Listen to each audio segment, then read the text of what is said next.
Hey, I'm Dan Persons. Welcome to a special Oscar episode of Mighty Movie Podcast. I'm here with Ben Lyons, Mr. Hollywood.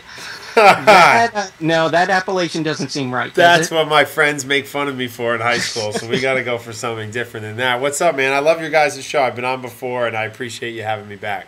Thank you. So, tell me, you're attending the ceremony, I would presume, in a professional capacity, right? That's you assuming that I'm professional on any level. So thank you very much for that. Yes, last year I was very fortunate that the Academy asked me to be the official backstage Twitter correspondent, which was a once-in-a-lifetime opportunity. So I don't think I'm going to recapture the magic and try to do that again. But I will be there on Oscar Sunday. The E! Channel, we're live all day long, man, and afterwards as well. So very busy day. And I love the whole weekend because you got the Independent Spirit Awards on Saturday as well, and I'll be covering and attending that too, so it's a good time.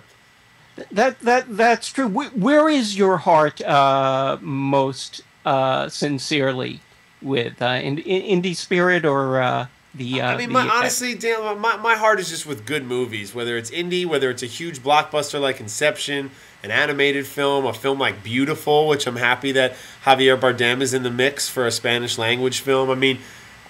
In indie, the budget doesn't matter unless I'm visiting the set and I want something at craft services. So then you hope you're on a studio film. You should have seen the spread at Harry Potter; it was amazing. But no, no, for real. I just love great films. And this year at Sundance, I saw 12 movies and some interesting ones. And just great movies, are something to be celebrated regardless of their budgets. Amen, brother. So let's talk. But wait, hold on, quickly to answer your question. The Independent Spirit Awards, you can go in like shorts and a T-shirt. It's on the beach in Santa Monica. It's during the day. You get home by like 5 o'clock. It's a little different than the Oscars, so I kind of have more fun at that one. In any case, as far as the Academy is concerned, this is the second year that they've done a roster of 10 nominees. For Best Film. How do you think that's working out? Last year, I was so opposed to it, and I thought they got it wrong in a lot of ways with films like The Blind Side being nominated, which didn't deserve that. But now, this year, I think it works. It's such a nice cross-section of everything that is cinema that's being honored. You have biopics like 127 Hours and The Fighter and The King's Speech and The Social Network. Then you have original work like Black Swan and Inception.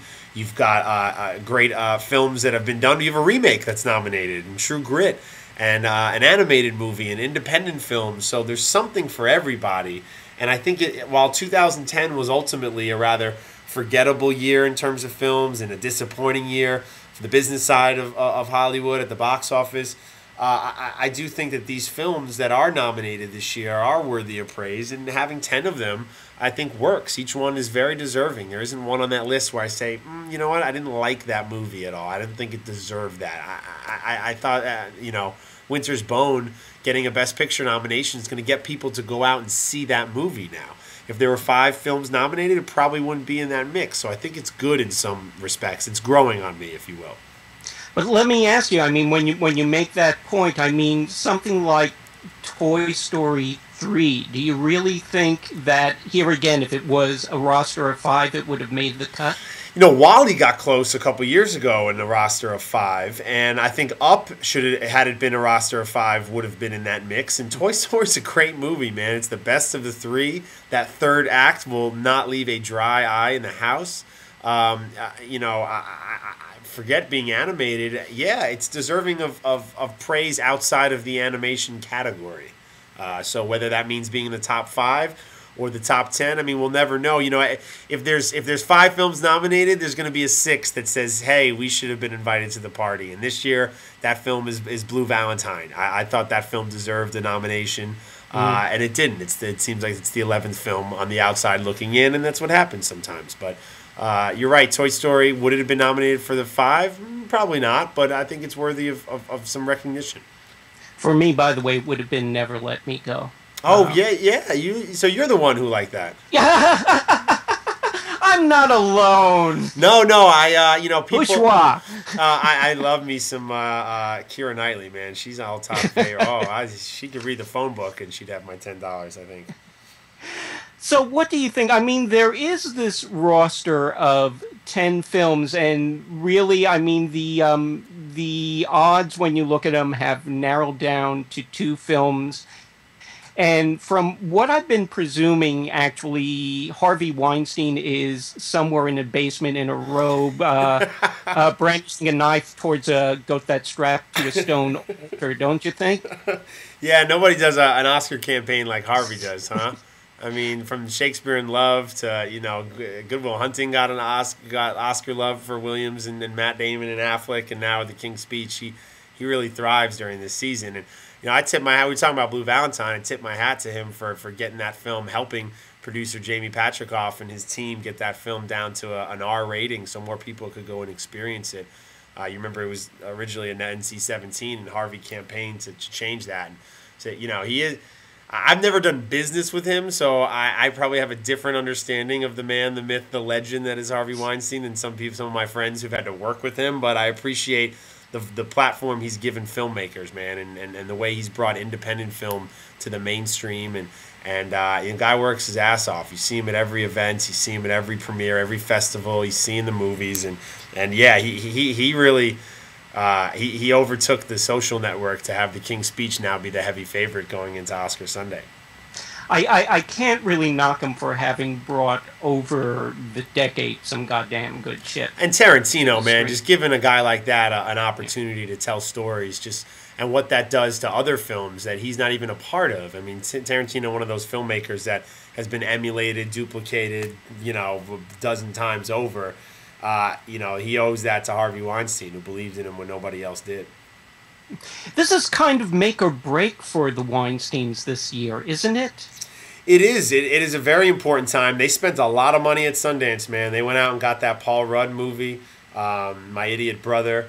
They had, when they started the Weinstein Company, I think their first film they released was Derailed with Jennifer Aniston and Clive Owen, and that didn't do well, and they definitely had some missteps along the way. But it's with The King's Speech, you have a movie about the King of England in the 1930s and 40s. I mean, this is a movie that's made $100 million now. It's just like, not many people could pull that off besides Harvey Weinstein. So I hope he continues to find a way to encourage filmmakers to tell great stories. Okay, so let's get down to it. And you know what? We're going to skip over like the traditional actors and actresses because they're just a bunch of self-centered whiners anyway. So let's. You said it, not me, my friend. You've heard, and the address to write to is dan@micropodcast.com. But what are your picks? Who do you think is going to take it for Best Director and Best Film? I really hope David Fincher gets it, man. I think that's such a well-rounded film. It's such a beautifully paced movie. I think the script came in at 160 something pages, which is a tremendous amount. He's managed to tell that story in under 2 hours, and it just moves. And the writing becomes a character. The score, he got Trent Reznor from Nine Inch Nails to do the score, and it's just that scene in London when the boating race gives you a nice break, and it's just a powerful moment in the film. What he did with the Winklevoss twins. If one more 50-year-old woman comes up to me and congratulates me on the movie, I'm gonna ask for a residual check. But to get Justin Timberlake to come into the film halfway in and change the tone of that movie, I think Fincher deserves it. And if you look at his films, man, I can't think of one where he misstepped. I mean, it's just from Seven to Fight Club to I loved Benjamin Button. That movie was nominated 13 times. I mean, Fincher makes great films, and I like how he's rather reclusive. You don't see him out much. He doesn't do any of his junkets or his premiere. He doesn't do much press. He lets the work speak for itself. I mean, Zodiac is what he was doing with those Viper cameras at the time was pushing the technology that goes into filmmaking, was pushing it forward. So he's a first-rate, above-the-title filmmaker and deserves all the acclaims. I don't think he will win. I'm rooting for him. He's my pick to win, but I'm thinking Tom Hooper. Again, The King's Speech is going to be one of those nights, man, where they just sweep through everything, and I think he'll probably win. But isn't it that the way it should be, that the best director should cop best film. It should be. I never understand. You know, there's so many times when the nominations and the wins just don't add up. A few years ago, The Dark Knight was nominated 8 times, 7 times in the technical categories. The only acting performance, of course, for the late Heath Ledger.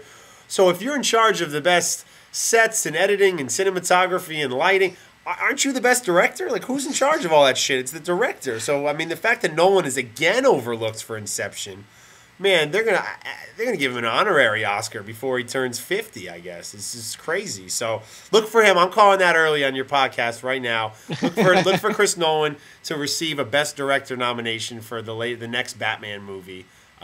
It's long overdue, and I hope he kills it with that. I'm sure he will. But I mean, this is you're right. It should match up when the director and the picture it makes sense. I'll keep an eye out for that. And by the way, hail my tourist brother. So yes, there you go.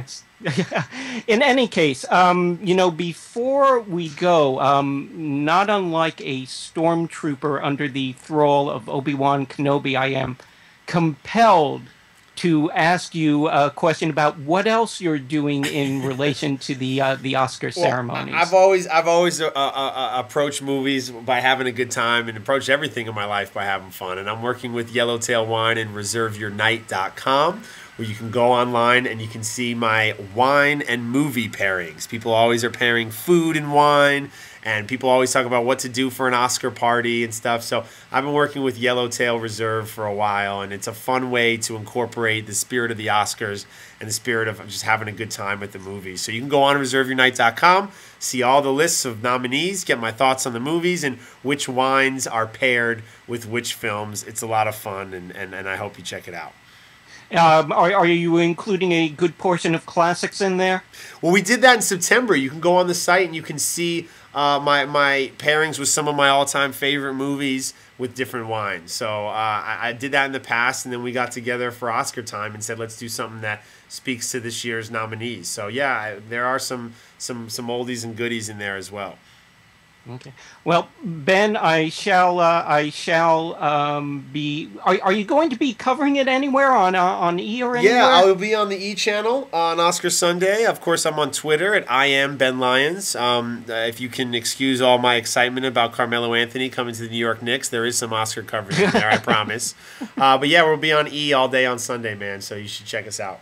Okay, sport and movie geek. There you go, and a wine lover too now. So, and a wine lover as well. I'm like James Franco. I'm a Hollywood Renaissance man. What can I say? A little bit of everything. So, Ben, in any case, I'll keep an eye on you on E, and if at some point you say Philip Seymour Hoffman looks radiant, I'll know you're thinking about me. Well, let's see if he wears the skull cap again. I remember he had that look going a little bit. See if he can bring that back. But you guys do a great job on the podcast. I know you love movies like I do, so I appreciate the support, man, and keep up the good work. Ben, thank you very much for talking with us. Take care.